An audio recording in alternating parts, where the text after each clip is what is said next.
voyez là, c'est à peine si on voit le quai tellement l'eau du fleuve Saint-Laurent est haute.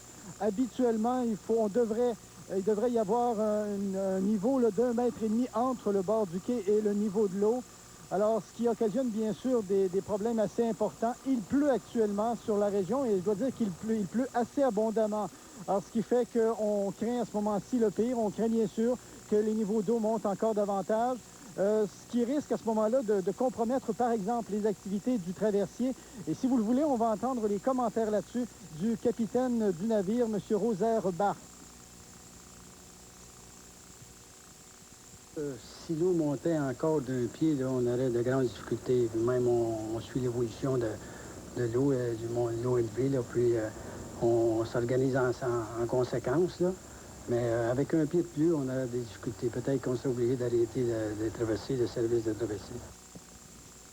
En fait, Pierre Saint-Yves, c'est toute la zone du lac Saint-Pierre qui est touchée. Oui, d'ailleurs, les images qu'on voit actuellement démontrent bien que la crue du lac Saint-Pierre, la crue soudaine, cause des problèmes à toutes les municipalités riveraines. Plusieurs secteurs ont été évacués, principalement sur la rive nord, mais aussi sur la rive sud, notamment dans le secteur de Sorel. Si on parle plus précisément du secteur de Berthier, dont on voit les images actuellement, la route 138 a été fermée à la circulation à cause de la crue du fleuve, qui a fait gonfler aussi l'embouchure des rivières. Ça occasionne aussi des inondations dans la municipalité même. Un peu plus en aval, à Louisville, il y a tout un secteur de Louisville qui est inondé, un secteur compris entre le fleuve et l'autoroute 40. Il y a de nombreux évacués dans ce secteur-là et c'est la même chose à Pointe-du-Lac et à Trois-Rivières-Ouest. On est vraiment sur le qui-vive et cette pluie qui tombe abondamment actuellement n'est rien pour rassurer un peu tout le monde. Eh bien, merci beaucoup, Pierre Saint-Yves. Au revoir. Donc, le débordement du fleuve Saint-Laurent prend aussi, par surprise, comme l'évoquait Pierre Saint-Yves, les résidents de Trois-Rivières-Ouest et Pointe-du-Lac. L'eau a gagné le secteur de la rue du Fleuve et l'île Saint-Eugène. Personne n'a encore évacué sa demeure, mais les résidents se préparent au pire. Le gonflement du fleuve a enclavé les résidents de l'île Saint-Eugène. Dans ce secteur de Pointe-du-Lac, l'eau a gagné une quarantaine de maisons.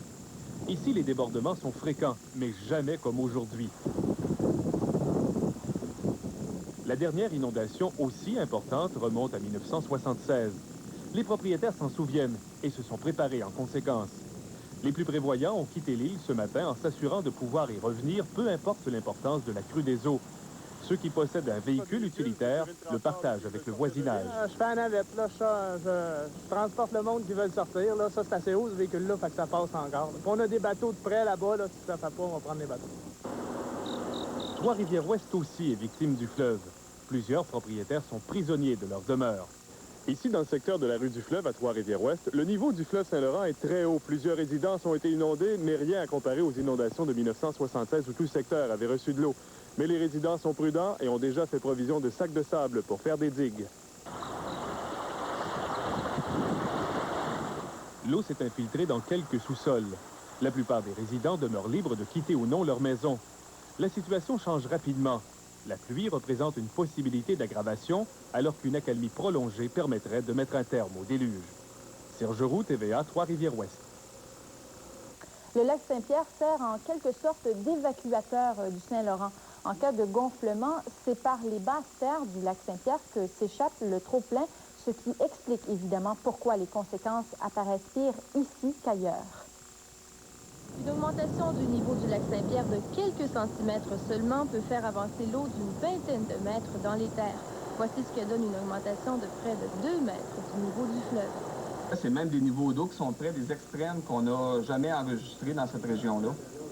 Évidemment, cette situation est due à la fonte des neiges et à la pluie.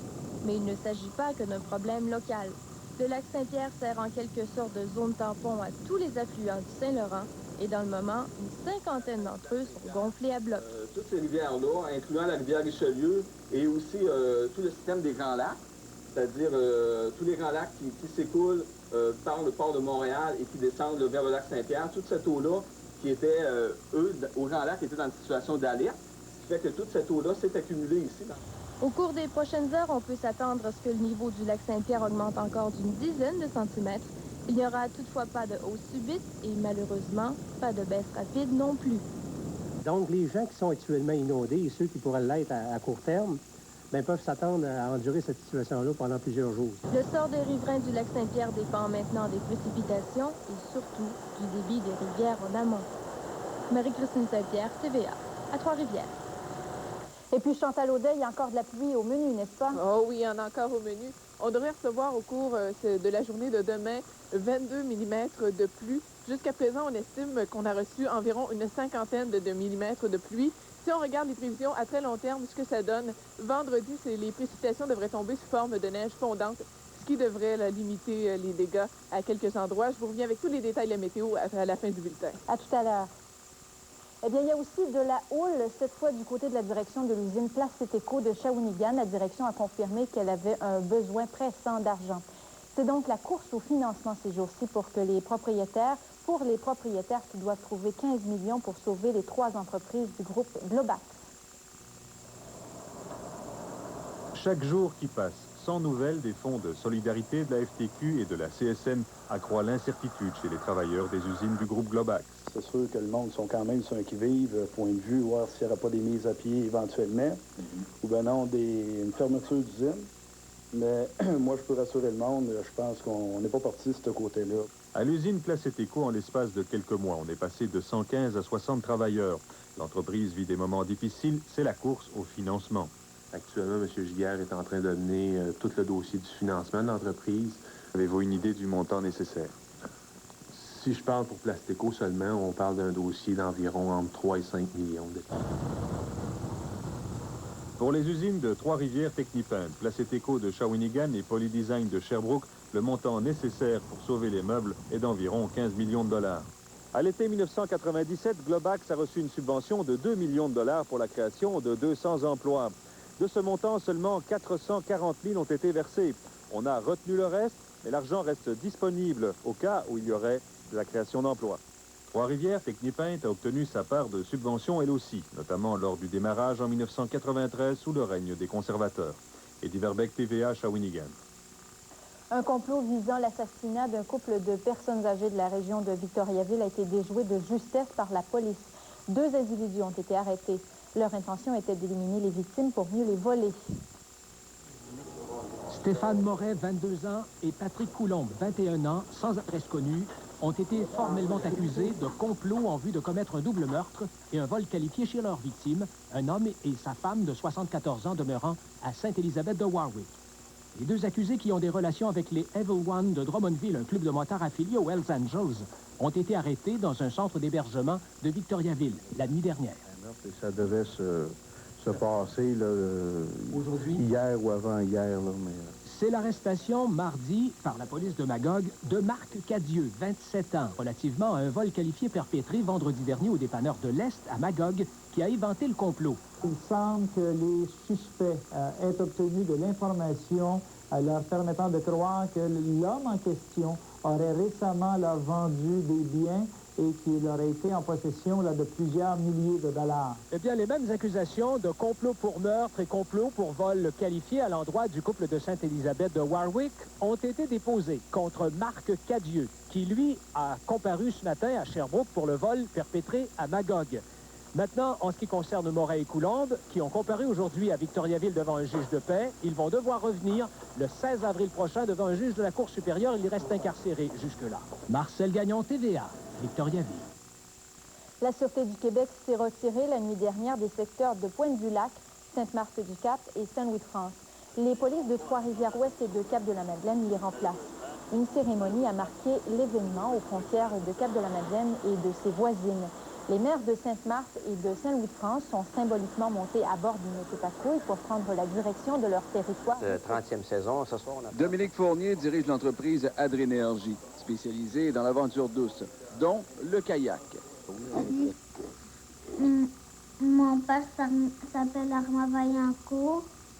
Il fait de la sculpture. Il fait de la sculpture et de la peinture. Des fois, le soir, il me raconte des histoires de son enfance. Ma mère, elle s'appelle Joanne Beaulieu. Elle aussi, elle fait de la peinture à l'aide d'Armand quand il fait des sculptures ou des peintures. Puis Je l'aime beaucoup, je les aime beaucoup les deux.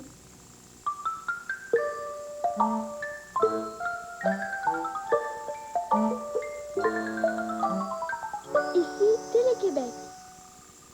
Chez Maple Leaf, on a testé le goût de nos viandes à sandwich et de nos saucisses maigres et légers auprès de familles comme la vôtre. On a découvert qu'on peut éliminer jusqu'à 60% de leur matière grasse sans altérer ce bon goût appétissant propre à Maple Leaf. Votre famille peut maintenant apprécier tout le bon goût Maple Leaf en consommant moins de matière grasse. Maple Leaf, des produits savoureux à souhait et moins gras. Les poitrines de dinde et de poulet rôti contiennent maintenant moins de 3% de matière grasse.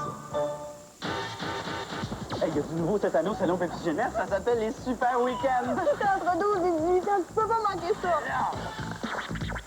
C'est une vraie disco dans le stade, de la mode, des quiz, des jeux, du sport, ça va être hyper trippant. J'oubliais aussi les Sweet Boys et le concours de Watatata qui peut faire de toi un figurant dans l'émission. On t'attend au premier des super week-ends au stade du 17 au 19 avril. Oublie pas, le vendredi, le samedi puis le dimanche. C'est bien simple. Ça n'a pas rap, ça n'a pas rap, ça n'a pas rap, t'es pas là. Il y a beaucoup de travail là-dedans. Sexuellement, vous avez été gâtés. J'ai pas dit ça.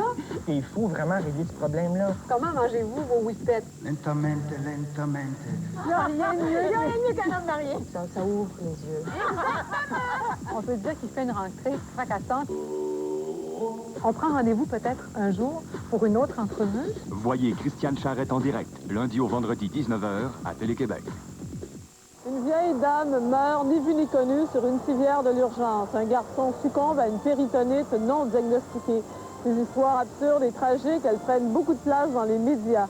Et elles donnent d'un système de santé appauvri par les compressions une image qui nous fait très peur. Est-ce que les médias font un portrait juste ou exagéré de ce qui se passe en santé? C'est notre débat cette semaine à Droit de Parole. Résultat des sondages dès vendredi matin dans Le Devoir et Le Soleil. Débat à 20h à Télé-Québec. Place aux chorégraphes et aux superstars qui savent si bien mettre en valeur différents styles de danse américaine dans les vidéos. Du pain fraîchement cuit, du congélateur à votre table en seulement 10 minutes. Découvrez tout l'arôme et le goût délicieux du pain frais à la maison.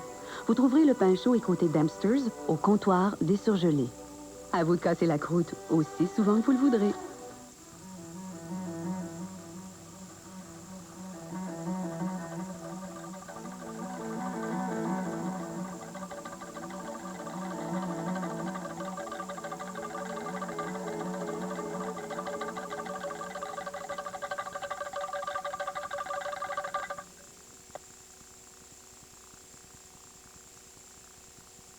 Les inondations.